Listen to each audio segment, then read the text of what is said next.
कांग्रेस एक ऐसी पार्टी है जिसके नेता राहुल गांधी जी यदा कदा और हर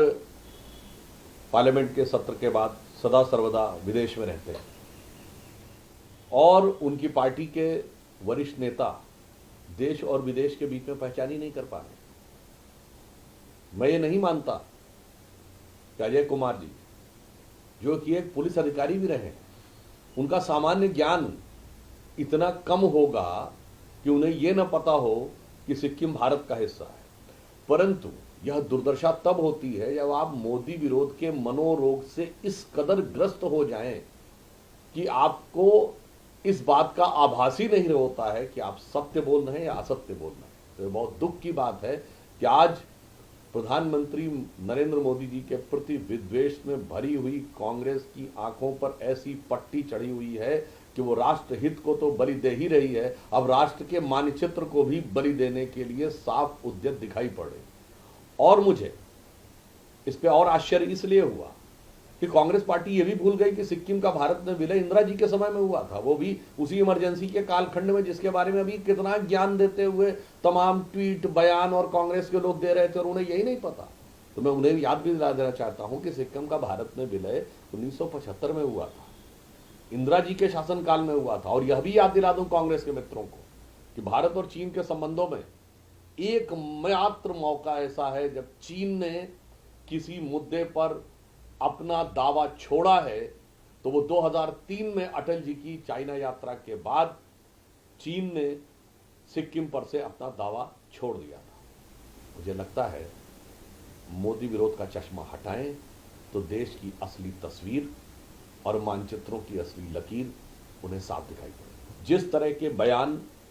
कांग्रेस के वरिष्ठ नेता दिग्विजय सिंह जी ने दिए हैं और जिस ढंग के बयान समाजवादी पार्टी के वरिष्ठ नेता और पूर्व सांसद एसटी हसन साहब ने दिए, इनसे एक बात बहुत साफ है, ये दोनों बयान एक भाव से प्रेरित हैं। फिर मैं पुनः कहना चाहता हूं, इंडी गठबंधन के नेता राहुल गांधी जी जो विदेश में घूमते हैं और विदेश में स्ट्रक्चर्ड कॉन्फ्रेंस की जाती है 2 साल पहले, डिसमेंटलिंग ग्लोबल हिंदुत्व, फिर भारत में चेन्नई में बाकायदा एक कॉन्फ्रेंस होती है इरेडिकेशन ऑफ सनातन धर्म, यानी सनातन धर्म का समूल नाश। उसी विचार के प्रतीक ये दोनों नेता नजर आते हैं। चूंकि दिग्विजय सिंह जी को आतंकवादियों को उकसाने वाला जाकिर नायक शांति का मसीहा दिखता है, विश्व का सबसे बड़ा आतंकी ओसामा बिन लादेन ओसामा जी दिखता है, भारत पर 26/11 हमले का मुख्य किरदार हाफिज सईद हाफिज साहब दिखता है, ऐसे ही लोगों को कावड़ यात्रा में सांप्रदायिकता दिखती है। तो ये कांग्रेस की एक बार पुनः घनघोर हिंदू विरोधी, भारतीय संस्कृति विरोधी और न सिर्फ विरोधी बल्कि भारतीय संस्कृति और हिंदू धर्म के किसी भी कार्यक्रम को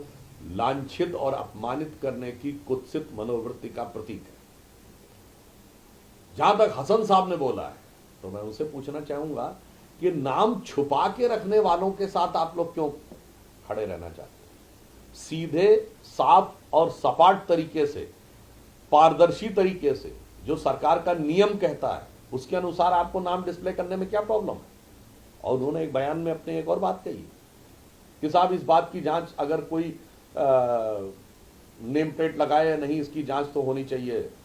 सरकार के द्वारा होना चाहिए। तो मैं पूछना चाहता हूं, मुस्लिम धार्मिक भावनाओं की कदर करने के लिए हलाल सर्टिफिकेट होता है,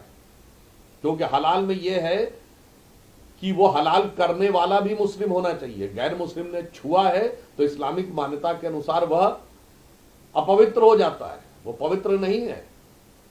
क्या उसका सर्टिफिकेट सरकार देती है? मैं कांग्रेस और सपा दोनों से पूछना चाहता हूं,